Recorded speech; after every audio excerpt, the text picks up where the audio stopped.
అసెంబ్లీలో తీర్మానం చేసి మోడీ గారికి పంపించిండు. మోడీ గారిని కలిసిన తర్వాత కూడా 10 సంవత్సరాలు బీజేపీ పార్టీ వాళ్ళు నాన్ స్వేచ్ఛ ధోరణితో వేలాది మంది లక్షలాది మంది మాదిగా ఎస్సీ సోదరులకు అన్యాయం జరిగినమాట. వాస్తవాన్ని మనం దాచిపెట్టాల్సిన అవసరం లేదు.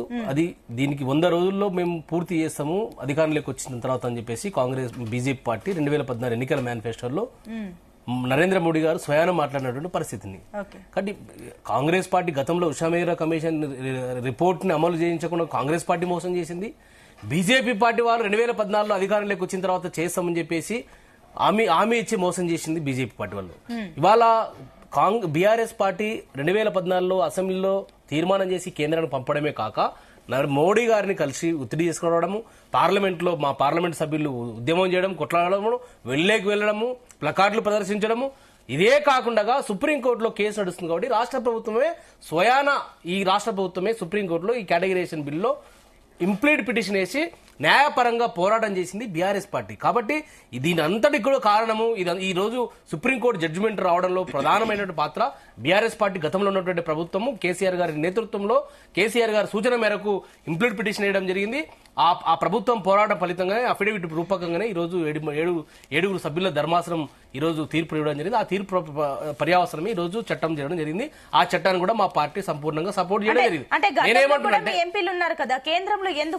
ఎందుకు రాలేదండి? మీరు చూడండి, మీరు పాత విజువల్స్ చూడండి, మీరు పార్లమెంట్ లో మా పార్టీ ఎంపీలు చేసినటువంటి పోరాట విరోచితమైన పోరాటాన్ని మీరు చూస్తే తెలుస్తుంది. కండ్లకు ఉన్న రికార్డులు ఉన్నాయి, ఎవరిని దాగేటివి కాదు కదా. ఇంకోటి నేనేమంటున్నా అంటే కాంగ్రెస్ పార్టీ వాళ్ళు చాలా చాలా చాలా మాట్లాడుతూ ఉన్నారు. అది అనేక వేదికల్లో నిన్న అసెంబ్లీ కూడా చాలా మాట్లాడారు, ఊకదంపుడు ప్రసంగాలు మాట్లాడుతూ ఉన్నారు. ఇదేదో కాంగ్రెస్ పార్టీ చేసిన గొప్పతనం కాదు. ఇది సుప్రీంకోర్టు బీఆర్ఎస్ పార్టీ పోరాట ఫలితంగా సుప్రీంకోర్టు జడ్జిమెంట్ వచ్చింది. జడ్జిమెంట్ లో వాళ్ళు అమలు చేస్తున్నారు. అమలు చేయాల్సిన గత్యంతరం లేక ఇలా అమలు చేశారు. నిజంగా వాళ్ళ కాంగ్రెస్ పార్టీకి ఎస్సీ రిజర్వేషన్ మీద కేటగిరేషన్ మీద చిత్తశుద్ధి ఉన్నట్లయితే 2024 ఆగస్టు 1వ తారీఖు రోజున జడ్జిమెంట్ వస్తే ఇప్పటి వరకు ఎందుకు దీన్ని తాత్సారం చేసినారు అనే విషయం దానికి సమాధానం చెప్పాలా. అదే కాక అంటే దళితులను ఏ రకంగా కాంగ్రెస్ పార్టీ మోసం చేస్తుందన్న దానికి నేను చాలా ఉదాహరణ చెప్తాను.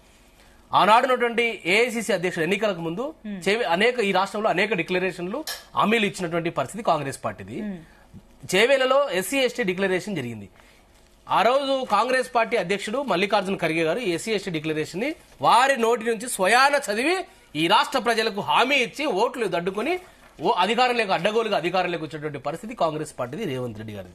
ఆ రోజు ఏం చెప్పారు వారు? ఎస్సీ ఎస్టీ డిక్లరేషన్ సంబంధించింది జేవేలలో ఎస్సీ ఎస్టీ రిజర్వేషన్లు పెంచుతాం, జనాభా దామాష ప్రకారంగా 18% రిజర్వేషన్లు పెంచుతాము, ఏబిసిడి వర్గీకరణ చేస్తామని చెప్పేసి వారు హామీ ఇచ్చారు. బీఆర్ఎస్ పార్టీ కేసీఆర్ గారు దళితులకు దళిత బంధు రూపకంగా 10 లక్షల రూపాయలు ప్రతి దళిత కుటుంబానికి వారు సహాయం చేస్తే కాంగ్రెస్ పార్టీ అధికారంలోకి వచ్చిన తర్వాత అంబేద్కర్ అభయాస్తం పేరు మీద దళిత కుటుంబానికి 12 లక్షల రూపాయలు మేము ఇస్తామని చెప్పేసి ఈరోజు మోసం చేసినటువంటి పరిస్థితి కాంగ్రెస్ పార్టీది. ఇవాళ 15 మాసాలు పూర్తయింది.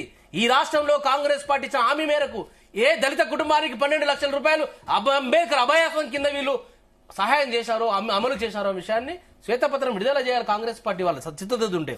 అదేవిధంగా ఇంకొకటి చాలా విషయాలు చెప్పారు. 3 కార్పొరేషన్లు ఎస్సీలకు ఇస్తున్నారు. మాదిగ కార్పొరేషన్, మాల కార్పొరేషన్, ఉపకులాల కార్పొరేషన్ ఇస్తున్నారు. ఇప్పటి వరకు కూడా కార్యరూపం దాల్చలేదు, ఈ ప్రభుత్వం చేయలేదు. అదేవిధంగా ఇంకోటి ఏం చెప్పారు? విద్యా జ్యోతుల పథకం తీసుకొచ్చారు.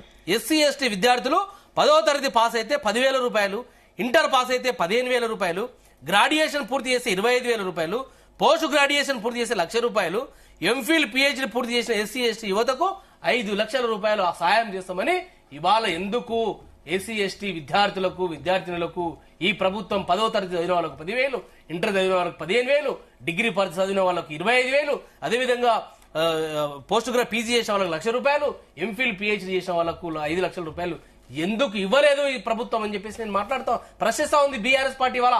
దానికి ఈ బడ్జెట్ లో ఈ రోజు బట్టి విక్రమార్క గారు దళిత నాయకుడు, ఈ రోజు తెలంగాణ ఉప ముఖ్యమంత్రి వర్యులు ఆర్థిక మంత్రి వర్యులు బట్టి విక్రమార్క గారు చేవెళ్ల ఎస్సీ ఎస్టీ డిక్లరేషన్ లో మీరు ఇచ్చినటువంటి హామీలకు బడ్జెట్ లో నిధులు కేటాయించమని బీఆర్ఎస్ పార్టీ డిమాండ్ చేస్తుంది. కాబట్టి నేనేమంటే పచ్చి మోసం చేస్తూ ఈ రోజు అడ్డగోలుగా అధికారంలోకి వచ్చి అదే బీసీ డిక్లరేషన్ కూడా బీసీలకు ప్రతి సంవత్సరము 20,000 కోట్ల రూపాయలు మహాత్మా జ్యోతిబా పూలే పథకాన్ని తీసుకొచ్చి ఏదైతే కామారెడ్డి డిక్లరేషన్ దో ఆ డిక్లరేషన్ ప్రకారంగా 20,000 కోట్ల రూపాయలు చట్టం తీసుకొచ్చి సప్లాన్ తీసుకొచ్చి 5 సంవత్సరాల 1,00,000 కోట్లు మేము ఇచ్చి సహాయం చేస్తామని చెప్పి ఓట్లు ఎంచుకున్నారు. గత సంవత్సరం బడ్జెట్ లో ₹1 కేటాయించలేదు. కనీసం ఈ బడ్జెట్ లో 20,000 కోట్ల రూపాయలు మీరు కేటాయించి బీసీలకు మహాత్మా జ్యోతిబా పూలే పథకం తీసుకొచ్చి సప్లాన్ తీసుకొచ్చి మీరు అమలు చేయమని నేను డిమాండ్ చేస్తా ఉన్నా. అదేవిధంగా బీసీలకు గ్యారంటీ లేకుండా వడ్డీ లేని రుణాలను 10 లక్షల రూపాయలు ఇచ్చి యువతకు వారు వ్యాపారాలు చేసుకోవడానికి సహాయం చేస్తామని ఓట్లు వారికి కూడా హామీ ఇచ్చారు. ఆ హామీని కూడా అమలు చేయమని నేను డిమాండ్ చేస్తా ఉన్నాను. అనేక హామీలు బీసీలకు ఎస్సీలకు 6 గ్యారంటీ పేరు మీద 420 హామీలు ఇచ్చి అడ్డగోలు హామీలు ఇచ్చి అడ్డదారులు అధికారులకు వచ్చినట్టు కాంగ్రెస్ పార్టీ రేవంత్ రెడ్డి గారు ముఖ్యమంత్రి గారు తక్షణమే ఈ బడ్జెట్ లో 6 గ్యారంటీలకు మీరు నిధులు కేటాయించాలి. మీరు ఇచ్చినటువంటి వరంగల్ డిక్లరేషన్ లో ఏదైతే రైతు బంధు రైతు భరోసాకు 15,000 ఇస్తాం దానికి నిధులు కేటాయించాలి. రైతు రుణమాఫీ పూర్తి కాలేదు, రైతు రుణమాఫీ పూర్తి చేయండి. అదేవిధంగా ఏదైతే వడ్లకు ప్రతి క్వింటాలకు ₹500 సన్నాలకు వడ్లకు అన్నారు, వరి గింజలకు అన్నారు.